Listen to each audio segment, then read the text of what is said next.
النار. أعوذ بالله من الشيطان الرجيم. حافظ على الصلوات والصلاة الوسطى. عن أبي هريرة رضي الله تعالى عنه قال قال رسول الله صلى الله عليه وسلم إذا أمن الإمام فأمنوا فإنه من وافق تأمينه تأمين الملائكة غفر له ما تقدم من ذنبه. رواه البخاري ومسلم. عن أبي هريرة رضي الله تعالى عنه قال قال رسول الله صلى الله عليه وسلم إذا قال الإمام غير المغضوب عليهم ولا الضالين فقولوا آمين فإنه من وافق قوله قول الملائكة غفر له ما تقدم من ذنبه. رواه البخاري ومسلم.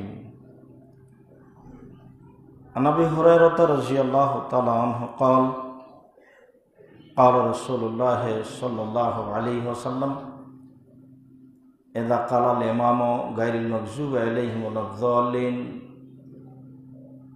فقولوا آمين فإن الملائكة تؤمنه من وافق تأمينه تأمين الملائكة غفر له ما تقدم من ذنبه. رواه مسلم. عن أبي موسى الأشعري رضي الله تعالى عنه قال قال رسول الله صلى الله عليه وسلم إذا أمن الإمام فأمنوا.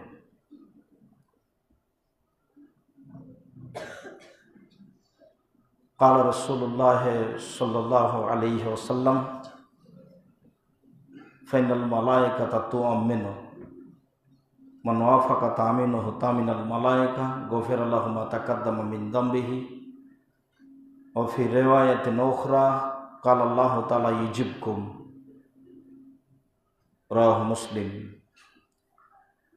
সম্মানিত মসজিদের মুসল্লি, প্রশংসা আল্লাহর জন্য, শান্তি অবতীর্ণ হোক আল্লাহ রাসূলের উপর সাল্লাল্লাহু আলাইহি ওয়াসাল্লাম। আপনারা অবগত আছেন আমরা দীর্ঘ 7 মাস থেকে লকডাউনকে সামনে রেখে ধারাবাহিকভাবে আলোচনা করে আসছি।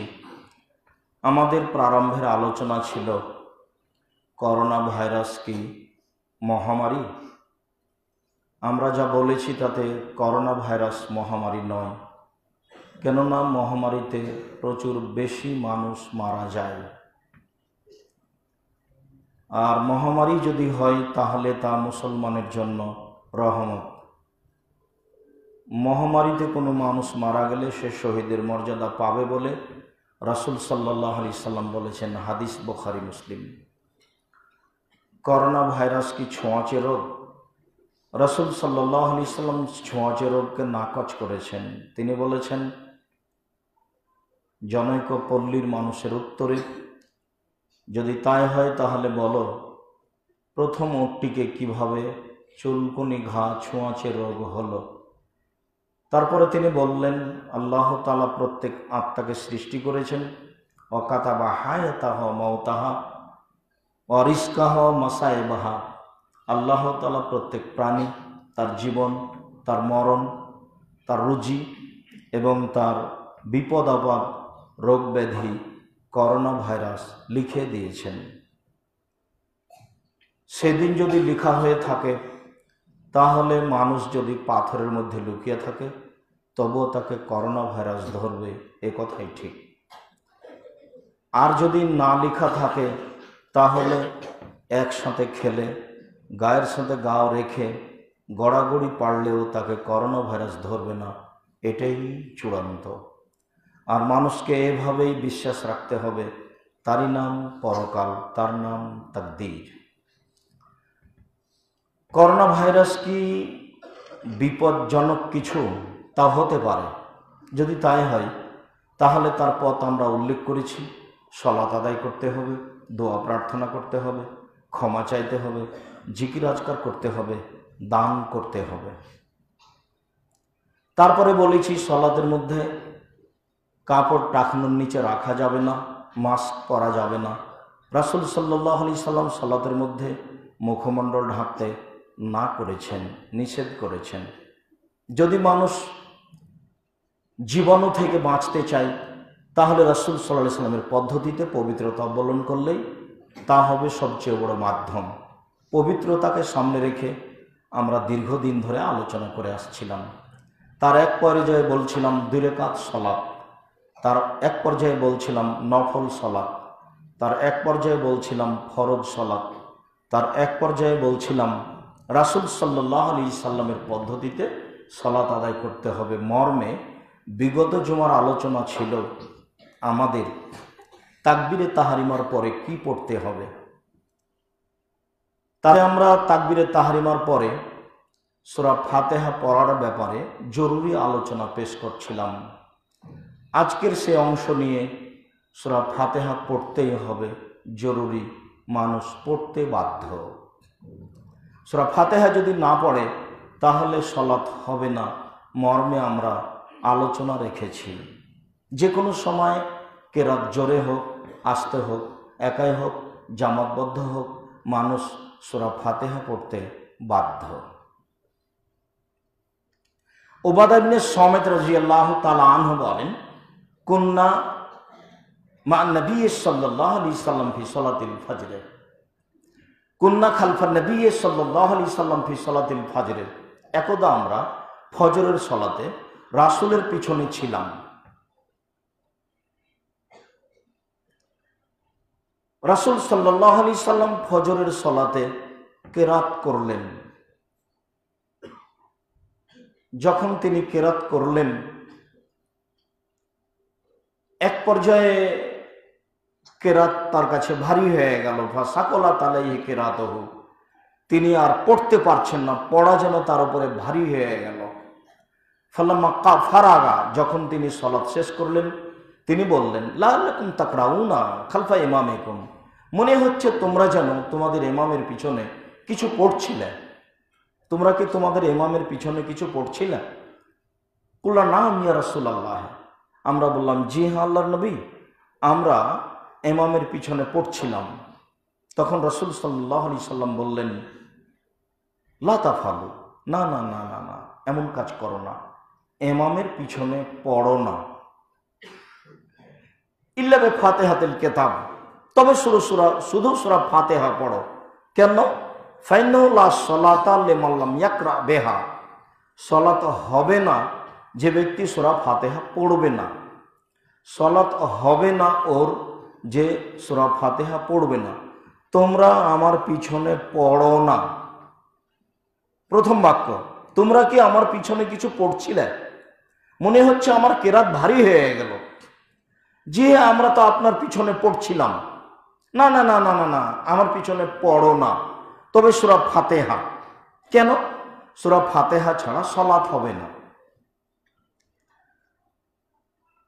উবাদা ইবনে সামিত রাদিয়াল্লাহু তাআলা আনহু বলেন, রাসূল সাল্লাল্লাহু আলাইহি ওয়াসাল্লাম আরো বললেন, মালি উনাজিউল কোরআন, আমার কি হচ্ছে? কোরআন কেন আমার সাথে ঝগড়া করছে? তোমরা পড়ছো, আমি পড়ছি, আমার কি হলো? কোরআন যেন আমার সাথে ঝগড়া করছে, তোমরা পড়ছো, আমি পড়ছি, কেমন হয়ে গেল এটা? না, তোমরা পড়ো না।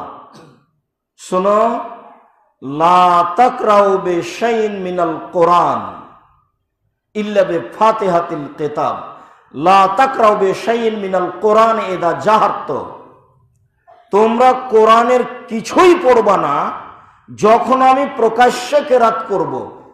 লা তাকরাউ বিশাইইন মিনাল কোরআনে ইদা জাহারত, যখন আমি প্রকাশ্যে কেরাত করব তখন তোমরা কোরআনের কিছুই পড়বা না। ইল্লা বিউমিল কোরআন, তবে সূরা ফাতিহা। ইল্লা বিউমিল কোরআন, তবে সূরা ফাতিহা।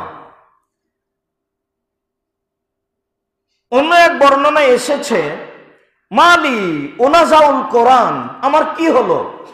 কোরআন কেন আমার সাথে ঝগড়া করছে? কোরআনের সাথে কেন আমি ঝগড়া করছি? কোরআন কেন আমার মুখামুখি হচ্ছে? ফান্তাহান নাস আনিল কিরাতে ফালাম্মা সামি'a যালিকা, যখন এই কথা শুনলো তখন সাহাবীগণ নবীর সাথে পড়া হতে বিরত হয়ে গেলেন। এই অংশটুকু মাঝহাবী ভাইয়েরা তাদের দলিলে পেশ করেছেন যে এই দেখেন, ফান্তাহান নাস আনিল কিরাত মা রাসূলিল্লাহ সাল্লাল্লাহু আলাইহি সাল্লাম, সাহাবীগণ এখন রাসূলের সাথে পড়া থেকে বিরত হয়ে গেলেন। উল্লেখ্য যে আলবানী রাহিমাহুল্লাহ সহ পৃথিবীর বহু বিদ্বান এই ইনতাহা আনিল কিরাতে মা রাসূলিল্লাহ সাল্লাল্লাহু আলাইহি সাল্লাম ফি মাযারা, রাসূল যখন সরবে কেরাত করলেন তখন সাহাবীগণ পড়া হতে বিরত হয়ে গেছিলেন, এই বাক্যটুকু বিদ্বানদের পক্ষ থেকে বর্ধিত, আবু হুরায়রা রাদিয়াল্লাহু তাআলা আনহু থেকে বর্ণিত নয়। সাহাবীগণ কোরআন পড়া থেকে বিরত হয়ে গেলেন, এই কথাটুকু মানুষের বর্ধিত।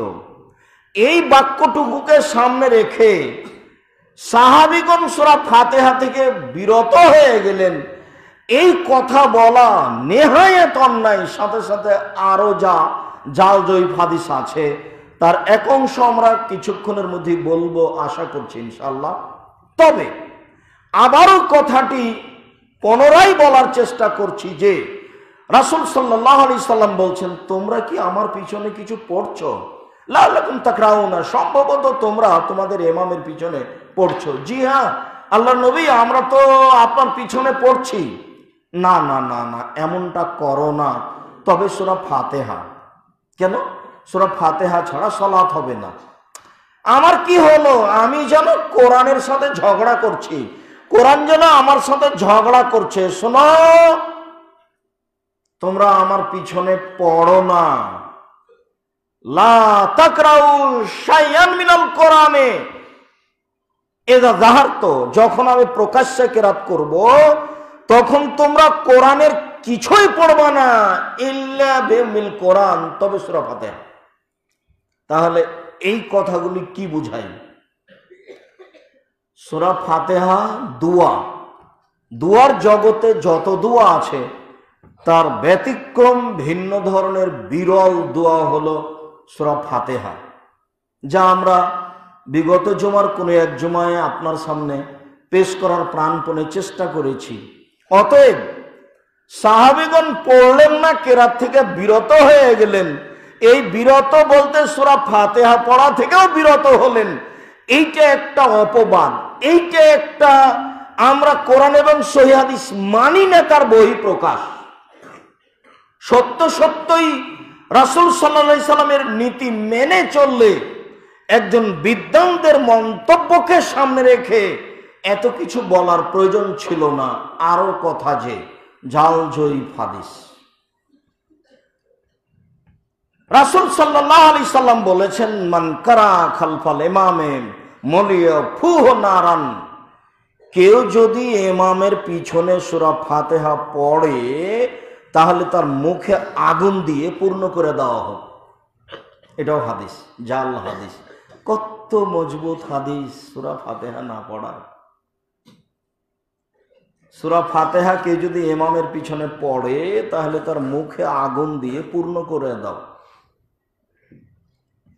উমর রাদিয়াল্লাহু তাআলা আনহু বলেন, ওয়াদাতু আন্নাল্লাযী ইয়াকরাউল কোরআনা খালফাল ইমামে মুলিয়াফুহু বিতুরাব আও তুরাবান, আমার মন চায় কেউ যদি ইমামের পিছনে সূরা ফাতিহা পড়ে তাহলে তার মুখমণ্ডল মাটি দিয়ে পূর্ণ করে দেওয়া হোক। কেন পড়বে সূরা ফাতিহা ইমামের পিছনে? আব্দুল্লাহ ইবনে উমর বলেন, অদত্ত আন্নাল্লাযী ইয়াকরাউল কোরআনা খালফাল ইমামে ফিহে জামরা, কেউ যদি ইমামের পিছনে সূরা ফাতিহা পড়ে তাহলে আমার মন চায় তার মুখের ভিতরে আগুনওয়ালা কয়লা দিয়ে দিই, আগুন দিয়ে দিই তার মুখে। আব্দুল্লাহ ইবনে মাসউদ থেকে বর্ণিত, ওয়াদের তো আমার মন চায়, আন্নাল্লাযী ইয়াকরাউল কোরআনা খালফাল ইমামে, যে ব্যক্তি ইমামের পিছনে কোরআন মাজিদ পড়ে আমার মন চায় যে ফিফি হাজার, ওর মুখের ভিতরে পাথর ঢুকিয়ে দাও। তাহলে ইমামের পিছনে কোরআন মাজিদ সূরা ফাতিহা পড়লে একবার আগুন দিয়ে দাও, একবার আগুনওয়ালা কয়লা দিয়ে দাও, একবার পাথর দিয়ে দাও, একবার মাটি দিয়ে দাও।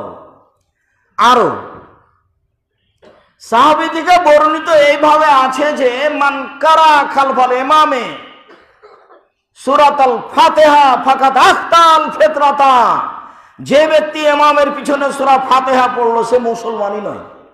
এবার নিন, কি ছোটখাটো বাক্য। তাহলে কি মানুষ সূরা ফাতিহা পড়ে ইমামের পিছনে? কেমন কথা হয়ে গেল, কত কঠিন।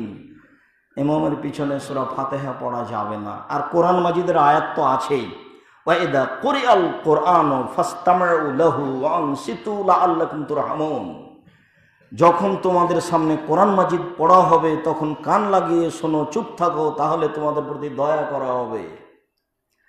সাহাবীগণ পড়তেন সব বুখারী মুসলিমের হাদিস, তাহলে এই আয়াত তারা বুঝতেন না। আল্লাহ রাসূল যে বারবার বললেন যে তবে সূরা ফাতিহা, তবে সূরা ফাতিহা, তবে সূরা ফাতিহা, তিনি কি আয়াত বুঝতেন না? সম্মানিত দিনী ভাই বোন, সূরা ফাতিহা পড়তে হবে, এ ব্যাপারে আমরা বাধ্য। সূরা ফাতিহা পড়তেই হবে, সূরা ফাতিহা পড়ার বিকল্প কোনো পথ নেই। যেহেতু রাসূল সাল্লাল্লাহু আলাইহি সাল্লাম এইভাবে বলছেন সূরা ফাতিহা পড়ার কথা, কাজেই আমাদের সূরা ফাতিহা পড়ার ব্যাপারে ফিরে আসার কোনো পথ নেই। আর ব্যতিক্রম দোয়া হচ্ছে সূরা ফাতিহা, যা সবাইকেই পড়তে হবে, পড়তে বাধ্য। একাধিক সহিহ হাদিস দ্বারা প্রমাণিত, ইমামের পিছনে আমাদেরকে সূরা ফাতিহা পড়তে হবে, পড়তেই হবে। আবু হুরায়রা রাদিয়াল্লাহু তাআলা আনহু বলেন, রাসূল সাল্লাল্লাহু আলাইহি ওয়াসাল্লাম বলেছেন, ইযা আমানাল ইমামু ফাআমিনু ফাইন্নাহু মান ওয়াফাকা তামিনুহু তামিনাল মালায়েকা গফিরা লাহু মা তাকাদ্দামা মিন যামবিহি। সূরা ফাতিহার শেষে ইমাম যখন আমিন বলবেন তখন তোমরা আমিন বলো, কেননা যার আমিন ফেরেশতার আমিনের সাথে মিলে যাবে তার অতীতের সব পাপ ক্ষমা। হাদিস বুখারী মুসলিম। আমিন। আবু হুরায়রা রাদিয়াল্লাহু তাআলা আনহু বলেন, রাসূল সাল্লাল্লাহু আলাইহি ওয়াসাল্লাম বলেছেন, ইযা ক্বালাল ইমামু গায়রিল মাগযুবি আলাইহিম ওয়ালাদ-দাল্লিন ফাকুলু আমিন।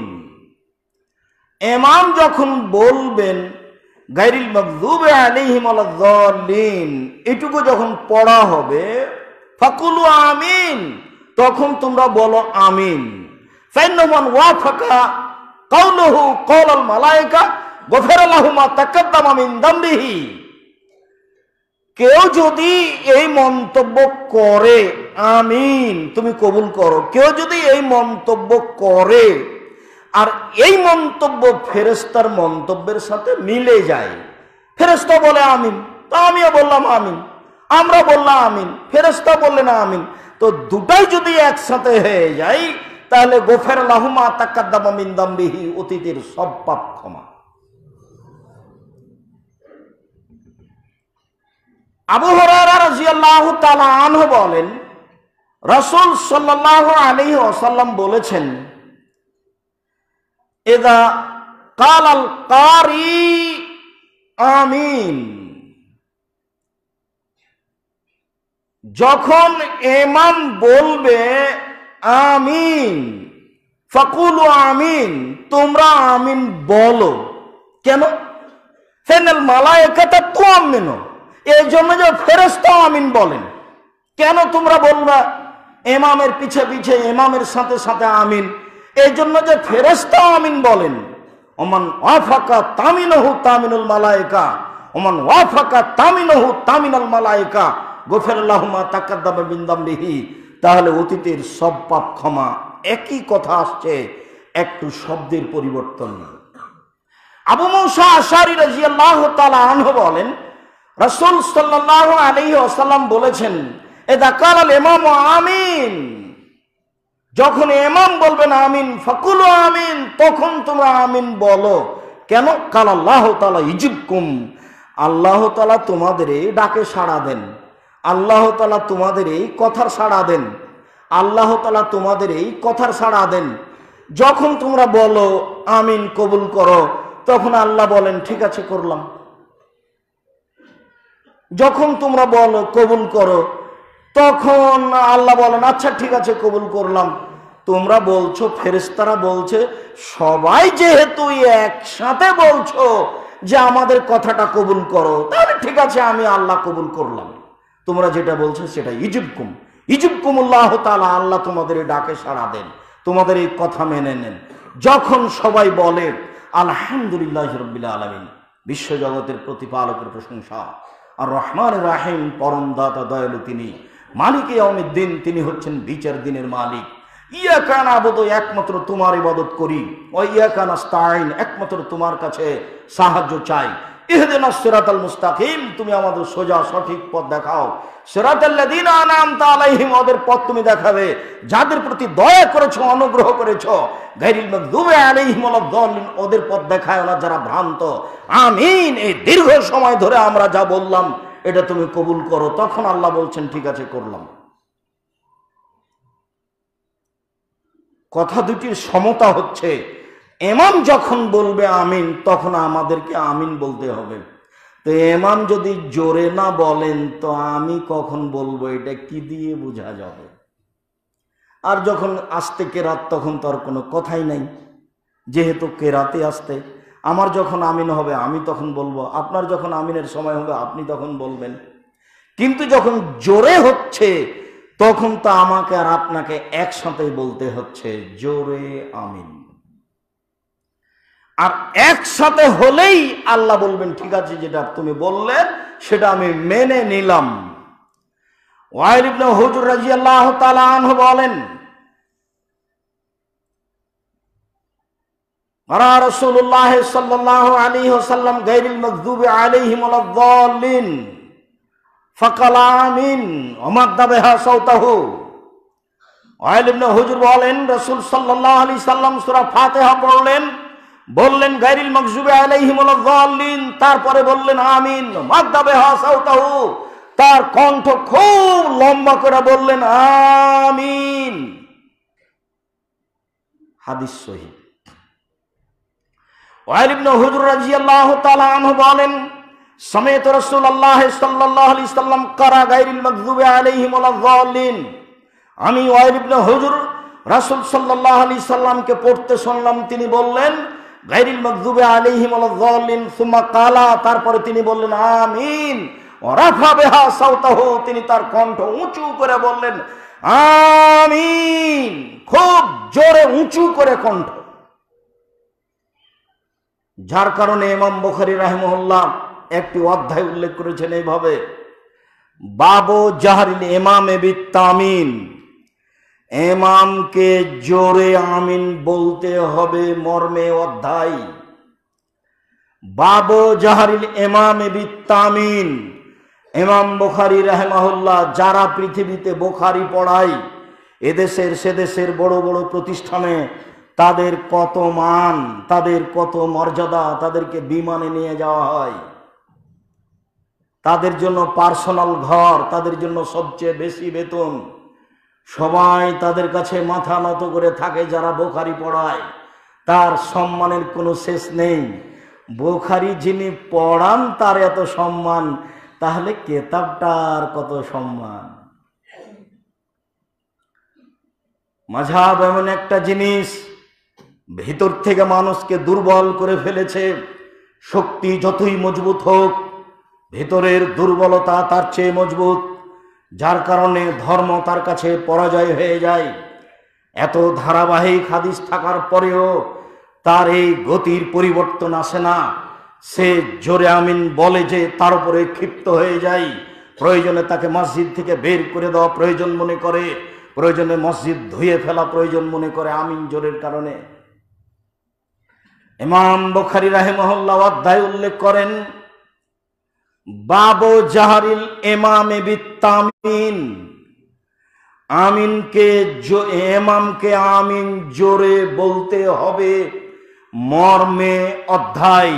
এরপরে কালাতা আমিন দুআউন, আমিন একটি গুরুত্বপূর্ণ দোয়া। আম্মানা ইবনুল জুবাইরে ওমান ওয়ারাহু,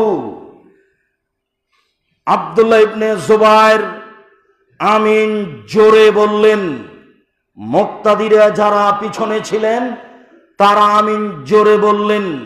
হাত্তা হাত্তা ইন্না লিল মসজিদে লা লজ্জা, একবারে আমিনের কারণে মসজিদ গম গম করে বেজে উঠল।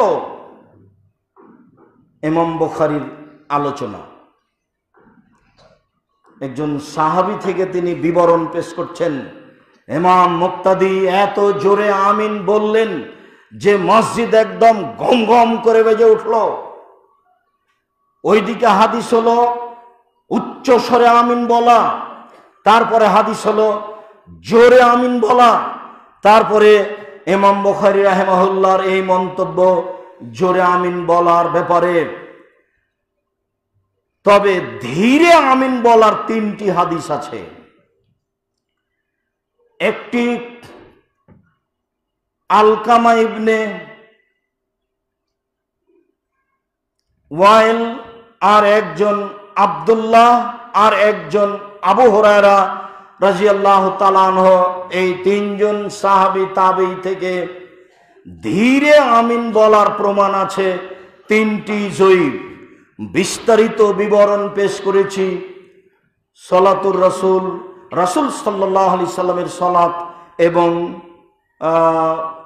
রাসূল সাল্লাল্লাহু আলাইহি সাল্লামের সালাত বনাম প্রচলিত সালাত, রাসূল সাল্লাল্লাহু আলাইহি সাল্লামের সালাত বনাম প্রচলিত সালাত। যাওয়ার সময়তে একটা হাতে করে যাবেন, আর এই চ্যাপ্টারটা দেখবেন তিনজন থেকে ধীরে আমিন বলার হাদিস আছে, তবে তিনটি জয়ীফ। চুপে নীরবে আমিন বলার কোনো হাদিস সাহাবী তাবেঈ কোনো বিদ্বান থেকে নেই। কিভাবে যে নীরবে চুপে আমিন হয়ে গেল দুনিয়ায় তা বোঝা মুশকিল। কেউ জানে না এই দোয়াটি কোথা থেকে আসলো, যে মানুষ যখন মুসাফা করবে তখন বলতে হবে ইগফিরুল্লাহু লানা ওয়া লাকুম। কেউ জানে না এই দোয়াটি কোথা থেকে আসলো, ক্ষমা চাইলে বলতে হবে আস্তাগফিরুল্লাহ রাব্বি মিন কুল্লি যামবি ওয়া তুবু ইলাইহি। এরকম দোয়াগুলো যেমন মানুষ জানে না, এমনিতেই চলছে। আপনার মেডিকেলের যখন দরজায় সিঁড়ি দিয়ে উঠবেন তখন লেখা আছে যে দোয়া, ঔষধ খাওয়ার দোয়া হচ্ছে ইয়া সাফি ইয়া কাফি। নাউজুবিল্লাহ মিন যালিক। মানুষের কত ক্ষমতা, হাদিস বানিয়ে রাসূলের নামে চালু করেন। সেই কালে ছিল, এই কালে ছিল, আজও আছে। নীরবে চুপে আমিন বলতে হবে, এর প্রমাণ সাহাবী থেকে নেই, তাবেঈ থেকে নেই, কোনো বিদ্বান থেকে নেই। তবে তিনটি জয়ীফ হাদিস আছে ধীরে আমিন বলার, আর 8টি সহিহ হাদিস আছে জোরে আমিন বলার। সূরা ফাতিহা পড়তে যেমন মুক্তাদি বাধ্য, তেমনি ভাবে কেরাত যখন জোরে হবে তখন মুক্তাদি আমিন বলতেও বাধ্য। একাধিক সহিহ হাদিস মর্মে সকল দ্বীনি মুসলিম ভাই বোনকে ইমামের পিছনে সূরা ফাতিহা এবং সূরা ফাতিহা শেষ হলে জোরে আমিন বলার জন্য আন্তরিকভাবে অনুরোধ জানাচ্ছি। নীরবে আমিন বলার কোনো প্রমাণ নেই মর্মে এই আমল পরিহার করার জন্য জোরালোভাবে বিনীত অনুরোধ থাকছে। আল্লাহ সকলকেই সঠিক সহিহ হাদিসের প্রতি আমল করার তৌফিক দান করুক। আল্লাহুম্মা আমিন। আল্লাহুম্মা সাল্লি আলাইহি, আল্লাহুম্মা বারিক আলাইহি।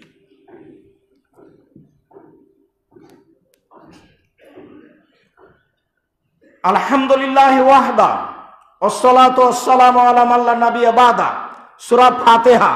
তারপরে কি? কাতাদা রাদিয়াল্লাহু তাআলা আনহু বলেন, কানান নবী সাল্লাল্লাহু আলাইহি সাল্লাম ইয়াকরাউ ফির রাকাতাইনিল উলায়াইনি, রাসূল সাল্লাল্লাহু আলাইহি সাল্লাম প্রথম দুই রাকাতে পড়তেন বেউম্মিল কিতাব সূরা ফাতিহা ওয়া সূরাতাইনি, আর দুইটি সূরা। রাসূল সাল্লাল্লাহু আলাইহি সাল্লাম প্রথম দুই রাকাতে, জোহরের প্রথম দুই রাকাতে সূরা ফাতিহা আর দুইটি সূরা, ওয়া ফির রাকাতাইনিল উখরায়াইনি, আর পরের দুই রাকাতে পড়তেন বেউমিল কিতাব শুধু সূরা ফাতিহা।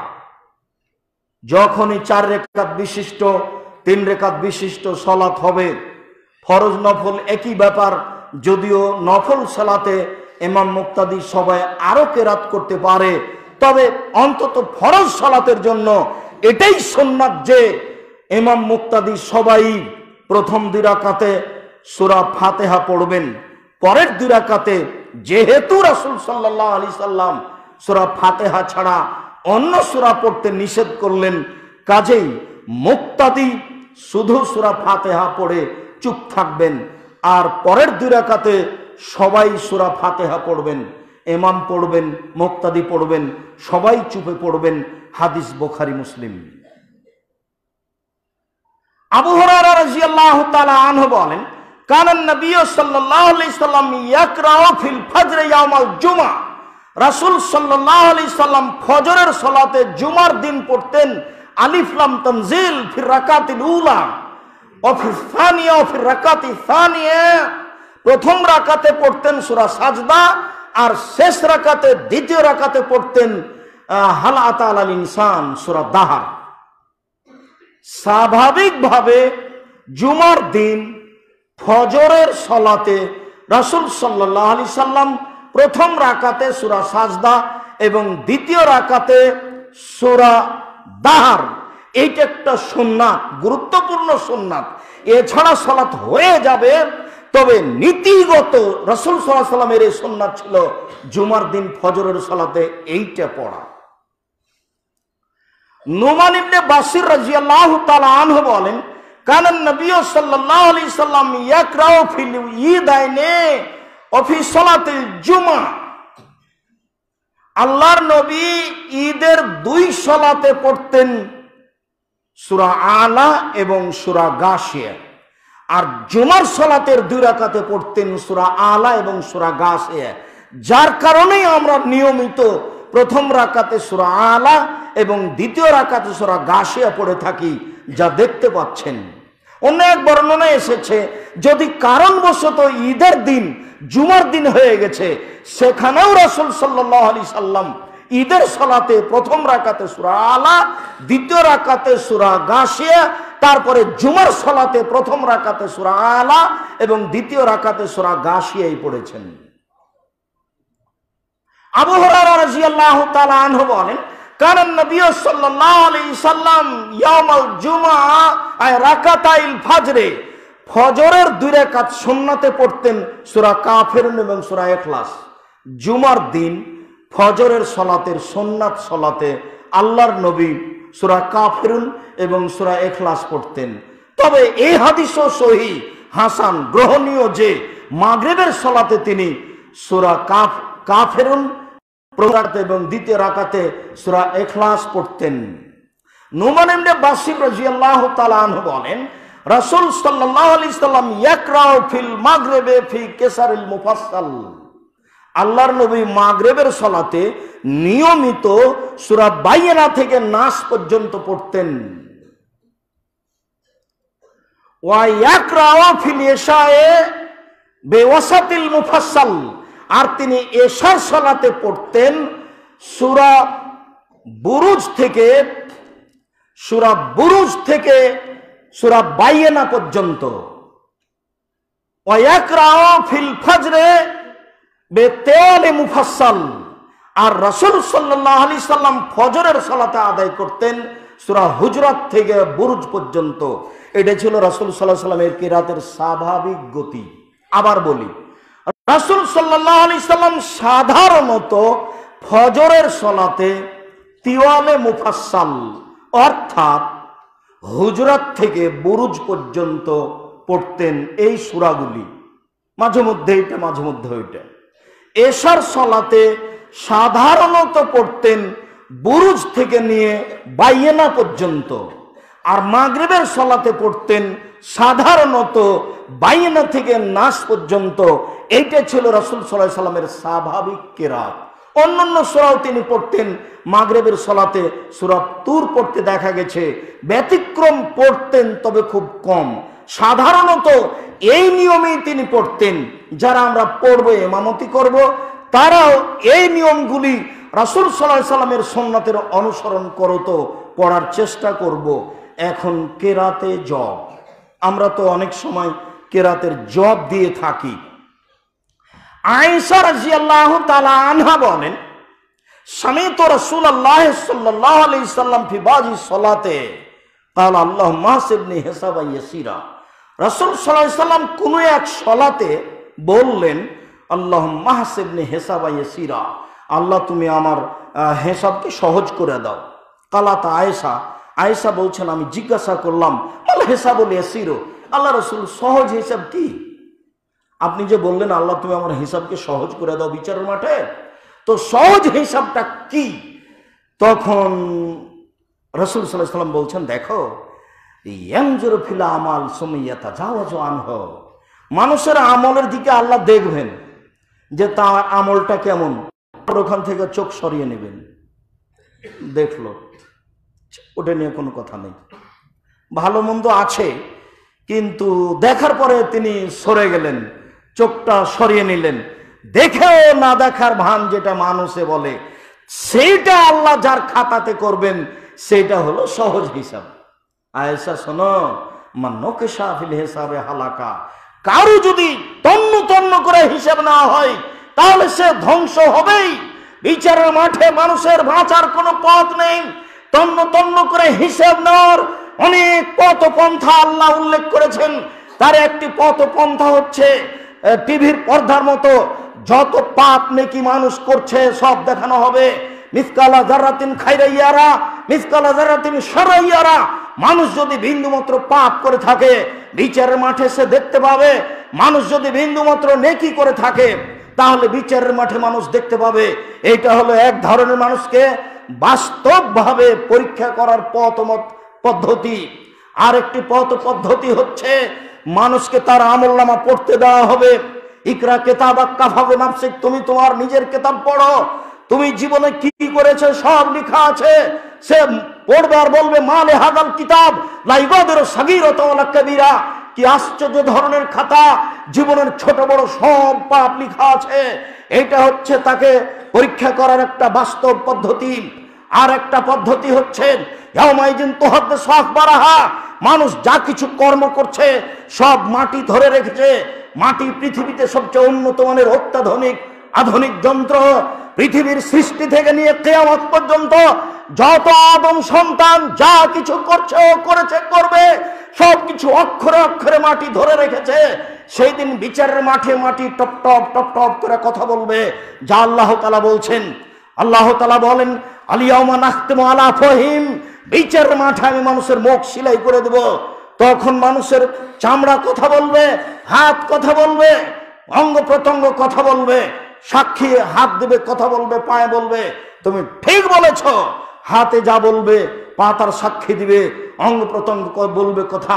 মানুষকে পরীক্ষা করার জন্য, তাকে বিচারের মাঠে অপরাধী প্রমাণ করার জন্য এরকম জোরালো পন্থা আল্লাহ রেখে দিয়েছেন।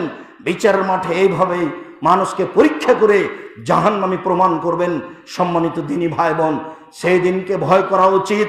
যার কারণে রাসূল সাল্লাল্লাহু আলাইহি সাল্লাম জাহান্নাম জান্নাত কিয়ামতের কথাগুলি আলোচনা করতেন। আলোচনা বলতে কবর, আলোচনা বলতে জাহান্নাম, আলোচনা বলতে জান্নাত, আলোচনা বলতে কিয়ামতের মাঠ। মাঝে মধ্যে আমি বলে থাকি যে কবর যত কঠিন, কিয়ামত তার চেয়ে অনেক বেশি কঠিন। কিয়ামত যত কঠিন, জাহান্নাম তার চেয়ে অনেক অনেক অনেক বেশি কঠিন। যদি মানুষের কবরের জব সহজ হয়ে যায় তাহলে কিয়ামতের মাঠ সহজ হয়ে যাবে। যখন কিয়ামতের মাঠ সহজ হয়ে যাবে তখন তার জন্য জান্নাত হবে। মানুষের যদি কবরের অবস্থা কঠিন হয়ে যায় তাহলে কিয়ামতের মাঠ আরো জটিল হয়ে যাবে। রাসূল সাল্লাল্লাহু আলাইহি সাল্লাম বলেন, মারাআইতু মানজারান কাতাল কাবর আফজা মিনহু, আমার জীবনে আমি দেখিনি কবর চেয়ে আশ্চর্যজনক ভয়ানক দৃশ্য আমার চোখে সবচেয়ে কবরই আশ্চর্যজনক ভয়ানক দৃশ্য। এই কথা রাসূল সাল্লাল্লাহু আলাইহি ওয়াসাল্লাম বলেন। রাসূল সাল্লাল্লাহু আলাইহি ওয়াসাল্লাম আরো বলেন, মানুষ যদি কবরের উত্তর ঠিক দিতে পারে তাহলে এরপরে যেটা আছে সেটা সহজ হয়ে যাবে। যদি মানুষ কবরে বাঁচতে না পারে কবরের পরে যেটা আছে সেটা আরো জটিল কঠিন হয়ে যাবে। সম্মানিত দ্বীনী ভাই বোন, আয়েশা রাদিয়াল্লাহু তাআলা আনহা বলেন, আমি রাসূল সাল্লাল্লাহু আলাইহি সাল্লামকে কোন সালাতের এক পর্যায়ে বলতে শুনলাম, তিনি বললেন, আল্লাহুম্মা হাসিবনি হিসাবা ইয়াসিরা, আল্লাহ তুমি আমার হিসাবকে সহজ করে দাও। আমি আয়েশা জিজ্ঞাসা করলাম, আল্লাহর নবী, হিসাবের সহজতা কি? সহজ হিসাব কি? তখন আল্লাহ রাসূল বলেন, আয়েশা, মানুষের খাতার দিকে আল্লাহ দেখবেন, তারপরে মুখটা সরিয়ে নেবেন, তারপরে হিসাব থেকে সরে যাবেন, এটা হলো সহজ। আয়েশা শোনো, কারো যদি হিসাব অক্ষরে অক্ষরে তন্ন তন্ন করে নেওয়া হয় তাহলে সে ধ্বংস হবেই। সেই জন্য আমি বললাম, আল্লাহুম্মা হাসিবনি হিসাবান ইয়াসিরা, তুমি আল্লাহ আমার হিসাবকে সহজ করে দাও। যখনই কোরআন মাজিদে হিসাবের কথাগুলি আসবে তখন আপনি এই দোয়া পড়তে পারেন। এই দোয়া সূরা গাসিয়ার শেষের সাথে খাস এ কথা নয়। সূরা গাসিয়ার শেষে হিসাব নিকেশের কথা আছে, যে মানুষের হিসাব নিকেশের দায় দায়িত্ব আমার উপরে। সেখানে আমরা সূরা গাসিয়ার উত্তর দিয়ে থাকি, আল্লাহুম্মা হাসিবনি হিসাবান ইয়াসিরা। এটা আমাদের মাঝে চলমান আছে, সেজন্য আমরা ওখানে বলি। কিন্তু আয়েশা রাদিয়াল্লাহু তাআলা আনহার বিবরণে এই কোরআন মাজিদে যত হিসাবের জায়গা আছে সব জায়গাতে আমরা এই দোয়া পড়তে পারি, তবে নীরবে। জাবের রাদিয়াল্লাহু তাআলা আনহু বলেন, খারাজা রাসূলুল্লাহ সাল্লাল্লাহু আলাইহি সাল্লাম আলা আসহাবিহি, আল্লাহর নবী বাড়ি থেকে বের হয়ে সাহাবীগণের সামনে আসলেন। ফাকালা আলাইহিম সূরাতুর রহমান, তারপরে তিনি তাদের সামনে সূরা রহমান পড়লেন। সাকাতু, তারপর সূরা মিন আওয়ালিহা আখিরিহা, শুরু থেকে শেষ পর্যন্ত পড়লেন। তারপর চুপ হয়ে গেলেন। চুপ হয়ে যাওয়ার পরে বলছেন, কারাতোহা আলাল জিন্নে লাইলাতাল জিন্নে, এই শোনো, যেদিন জিনেরা আমার কাছে এসেছিল জিনের রাতে, সেদিন আমি তাদের সামনে সূরা রহমান পড়েছিলাম। ফাকানু আহসানা মিনকুম মারদুদান, তাদের উত্তরটা কত সুন্দর ছিল। কই তোমরা চুপ থেকে গেলে, তোমরা তো কোনো উত্তর দিলে না। কুল্লামা, তাই তো যতবার আমি এসেছি এ আলা আলা এই জায়গার উপরে, বেআইয়ে আলায়েত রব্বিকুমা তুকাজ্জিবান, হে প্রতিপালক, তোমার কোন নিয়ামতকে আমরা অস্বীকার করতে পারি? তোমার কোন নিয়ামতকে আমরা অস্বীকার করতে পারি না। আয়াতের পর পর পর পর বহুবার এই কথা এসেছে। তো যতবার আমি এই আয়াত পড়েছি ততবার তারা বলেছে, লা বিশাইইন মিন নিআমিকা রব্বানা নুকাজ্জিবু ফালাকাল হামদ, হে আমাদের প্রতিপালক, আমরা তোমার কোনো অনুগ্রহকে অস্বীকার করি না। ফালাকাল হামদ, প্রশংসা তোমার। হে আমাদের প্রতিপালক, আমরা তোমার কোনো অনুগ্রহকে অস্বীকার করি না, সব অনুগ্রহকেই স্বীকার করি, প্রশংসা তোমার। তারা আয়াত শেষ হলে এই জবাব দিয়েছে, তারা আয়াত শেষ হলে এই জবাব দিয়েছে, তারা আয়াত শেষ হলে এই জবাব দিয়েছে। কিন্তু তোমরা তো চুপ থাকলে। তাহলে বোঝা যাচ্ছে সূরা রহমান যখন পড়া চলবে তখন পিছনে পিছনে চুপে চুপে এই উত্তরটি দিতে হবে, লা বিশাইইন মিন নিআমিকা রব্বানা নুকাজ্জিবু ফালাকাল হামদ, লা বিশাইইন মিন নিআমিকা রব্বানা নুকাজ্জিবু ফালাকাল হামদ। এই দোয়া পিছনে পিছনে চুপে চুপে বলতে হবে। একজন সাহাবী তার ঘরের উপরে পড়লেন সূরা কিয়ামা, সূরা কিয়ামা পড়লেন। শেষে আছে, আমি কি পুরুষ নারীকে পুনরায় সৃষ্টি করতে সক্ষম নই? তখন পড়ার শেষে সে লোক তার ঘরের উপরে এই কথা পড়লেন, ফাবালা ফাকালা ফাবালা সুবহানাকা ফাবালা, হ্যাঁ আপনার পবিত্রতা বর্ণনা করছি, আপনি পুনরায় পুরুষ নারীকে কিয়ামতের মাঠে জীবিত করতে সক্ষম। আর সবাই তাকে জিজ্ঞাসা করলো, আপনি এটা পড়লেন কেন? তখন তিনি উত্তরে বললেন, আল্লাহর নবীকে আমি এটা পড়তে শুনেছি, তাহলে সূরা কিয়ামার শেষে যখন সূরা কিয়ামা শেষ হবে তখন বলতে হবে সুবহানাকা ফাবালা। রাসূল সাল্লাল্লাহু আলাইহি সাল্লাম যখন সূরা আলা পড়লেন সাব্বিহিসমা রাব্বিকাল আলা, তখন তিনি বললেন সুবহান রাব্বিয়াল আলা। উঁচু আল্লাহর আমরা পবিত্রতা বর্ণনা করছি, তবে চুপে পড়তে হবে, জোরে নয়। যেহেতু ইমাম শাফির ফতোয়া, ইমাম শাফি রাহিমাহুল্লাহর ফতোয়া এদেশের মাটিতে বলবৎ আছে, যার কারণে আহলে হাদিসের ঘরেও এই উত্তর জোরে হয়ে থাকে। সূরা ফাতিহার শেষে আমিন ছাড়া আর কোনো অংশ জোরে হবে না, এটাই ঠিক। সব অংশই চুপে চুপে হবে, অতএব আয়াতের উত্তরগুলিও চুপে হতে হবে, এটাই ঠিক। সূরা ৩ শেষ হলে বালা আনা ওয়ালা যালিকা মিনাশ শাহিদিন এই দোয়া পড়া যাবে না, এই জন্য যে হাদিস জয়ী।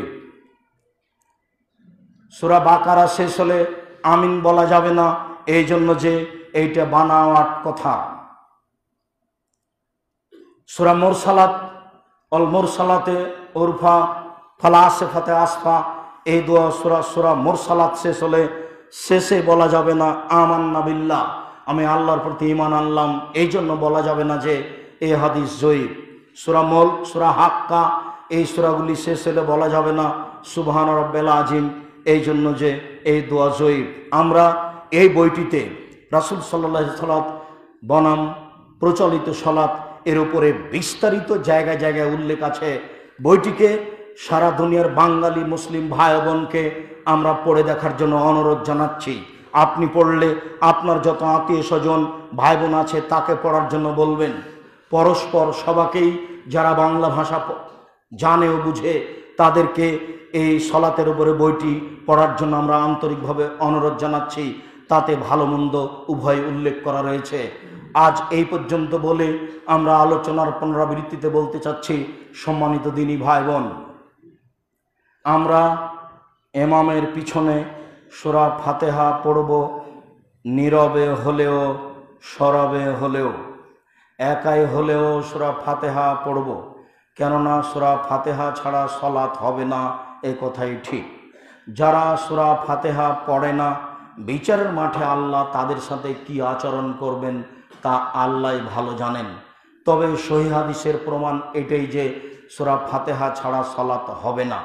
আব্দুর রাজ্জাক সাহেব, আপনাদের ফতোয়া আছে যে রুকুই রাকাত, রুকু পেলে রাকাত হয়ে গেল, তাহলে সেখানে যে সূরা ফাতিহা হলো না। রুকুকে রাকাত আল্লাহর নবী বলেছেন, এই জন্য আমরা বলছি রুকুতে সূরা ফাতিহা পড়তে হবে না, এই জন্য যে রুকু সূরা ফাতিহা পড়ার জায়গা নয়। সূরা ফাতিহা পড়ার জায়গাতে যদি মানুষ সূরা ফাতিহা না পড়ে তাহলে তার সালাত হবে না, এই কথাই ঠিক। উল্লেখ্য যে দুয়ার জগতে সবচেয়ে গুরুত্বপূর্ণ দোয়া, ব্যতিক্রম বিরল দোয়া হচ্ছে সূরা ফাতিহা। দোয়া হিসাবে এর চেয়ে গুরুত্বপূর্ণ ব্যতিক্রম কোনো দোয়া পৃথিবীতে নেই। যা আপনাদেরকে একাধিক দিন বলেছি। ইহদিনাস সিরাতাল মুস্তাকিম, ওরা বলে এই পথে আসো, ওরা বলে এই পথে আসো, ওরা বলে এই পথে আসো, আমি কোন পথে যাব?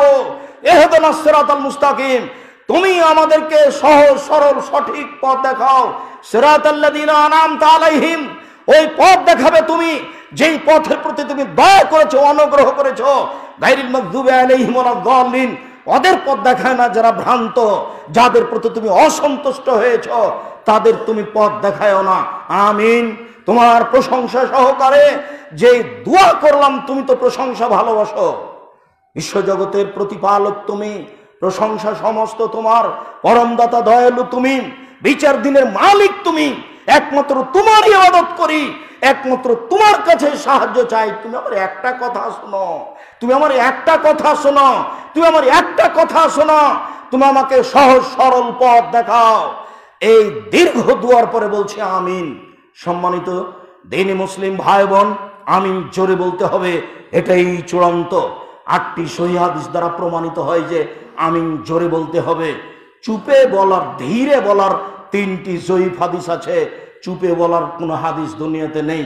মর্মে আয়াতের জবাব দিতে হবে, তবে নীরবে।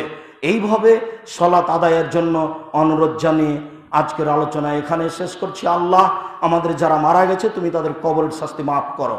আমরা যারা অসুস্থ তুমি তাদের আরোগ্য দান করো। আমরা যারা বেঁচে আছি তুমি তাদেরকে